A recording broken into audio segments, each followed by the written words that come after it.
नमस्कार दोस्तों, मैं विजयपाल शर्मा 11वीं की हिंदी की कक्षा में आज कार्यालय लेखन के अंतर्गत कार्यवृत्त का उदाहरण लेकर आपके सामने प्रस्तुत हूँ। जैसे पिछली कक्षाओं में हम कार्यसूची कार्यवृत्त के बारे में पढ़ चुके हैं, तो आज कार्यवृत्त का उदाहरण मैं आपके सामने ले रहा हूँ। कार्यवृत्त का अर्थ होता है मीटिंग की मिनट्स। तो इसमें प्रश्न है, विद्यालय की सांस्कृतिक समिति की 26 मई 2016 को बैठक संपन्न हुई। उसमें जिन विषयों पर चर्चा हुई, जो निर्णय लिए गए, उनके कार्यवृत्त का नमूना। विद्यालय नई सीमापुरी दिल्ली की सांस्कृतिक बैठक का कार्यवृत्त का नमूना नंबर 1। सबसे पहले इसमें विद्यालय का नाम आ जाएगा। विद्यालय नई सीमापुरी दिल्ली की सांस्कृतिक बैठक का कार्यवृत्त। फिर दिनांक 26 मई 2016 को सांस्कृतिक समिति की 6ठी बैठक संपन्न हुई। सांस्कृतिक समिति की इस बैठक की अध्यक्षता उप प्रधानाचार्य श्रीमती कमला सिंह ने की। बैठक में भाग लेने वाले सदस्यों की सूची इस प्रकार है। नंबर 1 विजयलक्ष्मी सिंह सचिव। नंबर 2 भारती सदस्य, पूनम शर्मा सदस्य, मीनू शर्मा सदस्य, सारिका नेहरू सदस्य, सरिता सदस्य, नरेंद्र गुजराल एसएमसी का सदस्य, राजेंद्र चंदेला एसएमसी सदस्य। कार्यवाही का आरंभ अध्यक्षता द्वारा अपने सभी सदस्यों का स्वागत करने से हुआ। इसके पश्चात उन्होंने अपने अनुभवों से अवगत कराया, जिससे हमें अपने वार्षिकोत्सव को अधिक प्रभावशाली और सफल बना सकते हैं। सामान्य चर्चा के बाद बैठक की कार्यसूची में वर्णित विषय पर विचार विमर्श हुआ, जिसका संक्षिप्त विवरण इस प्रकार है। नंबर 1 पॉइंट, 5वीं बैठक के कार्यवृत्त को प्रस्तुत किया गया। सदस्यों ने सर्वसम्मति से इस कार्यवृत्त की संपुष्टि की। नंबर 2, पिछली बैठकों में लिए गए निर्णयों के अनुपालन की समीक्षा की गई। समिति ने पिछली बैठक में लिए निर्णयों के अनुपालन संबंधी प्रतिवेदन की विस्तार से समीक्षा की। समिति ने अधिकांश निर्णयों के अनुपालन पर संतोष व्यक्त किया और इस बात पर जोर दिया कि जो अनुपालन शेष हों, उन्हें अगली बैठक से पहले कार्यान्वित कर देना चाहिए।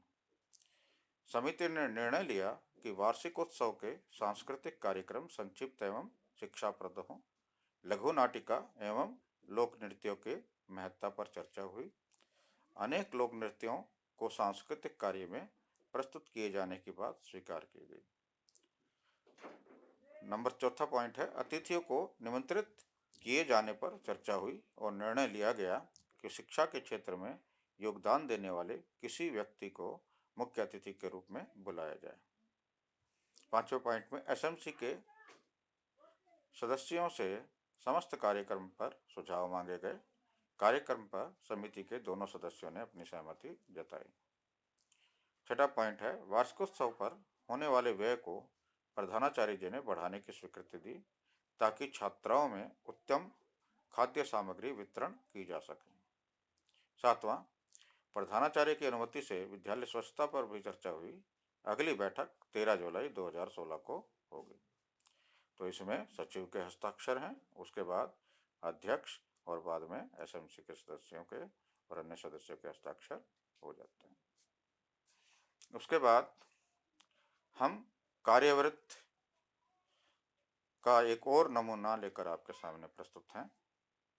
सर्वोदय विद्यालय अशोक विहार में 20 सितंबर 2020 को वार्षिक खेलकूद प्रतियोगिता आयोजन समिति की बैठक संपन्न हुई, जिसमें जिन विषयों पर चर्चा हुई, जो निर्णय लिए गए, उनके कार्यवृत्त का नमूना।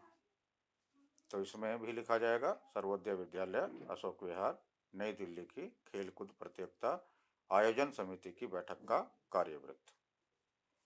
विद्यालय के प्रधानाचार्य कक्ष में दिनांक 20 सितंबर 2020 को प्रातः 10 बजे वार्षिक खेलकूद प्रतियोगिता के आयोजन से संबंधित बैठक संपन्न हुई।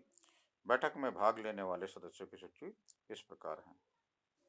नंबर 1 श्रीमती सीमा प्रधानाचार्य, नंबर 2 कुमारी नीलम शारीरिक शिक्षक, नंबर 3 गरिमा सचिव, नंबर 4 यामिनी सदस्य, नंबर 5 सरिता सदस्य, नंबर 6 श्रीमती लता शिक्षक सदस्य, नंबर 7 प्रीति एसएमसी सदस्य, नंबर 8 कमला देवी एसएमसी सदस्य।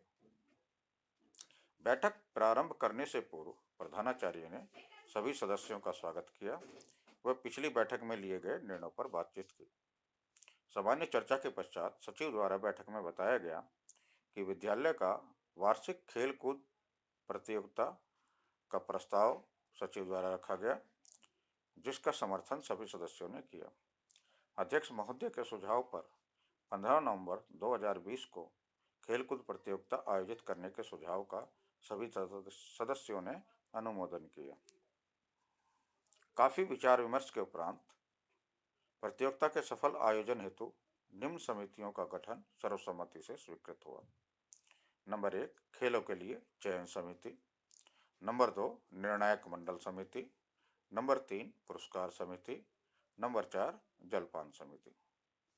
उपयुक्त समितियां अपने से संबंधित गतिविधियों के सफल संचालन हेतु साप्ताहिक बैठक करेंगी। सचिव पूरे कार्यकाल के रिपोर्ट तैयार करेंगे। बैठक के अंत में धन्यवाद ज्ञापित किया गया। इसमें नीचे हस्ताक्षर अध्यक्ष, हस्ताक्षर सचिव, हस्ताक्षर सदस्य। तो बच्चों, ये हमने कार्यवृत्त के 2 उदाहरण आपके सामने प्रस्तुत किए। परीक्षा में भी इसी तरह कोई विषय देकर आपसे कार्यवृत्त बनाने के लिए कहा जा सकता है। परीक्षा की तैयारी अच्छे से करें और इनका अभ्यास करें। आपका दिन शुभ हो। आज की कक्षा के लिए धन्यवाद।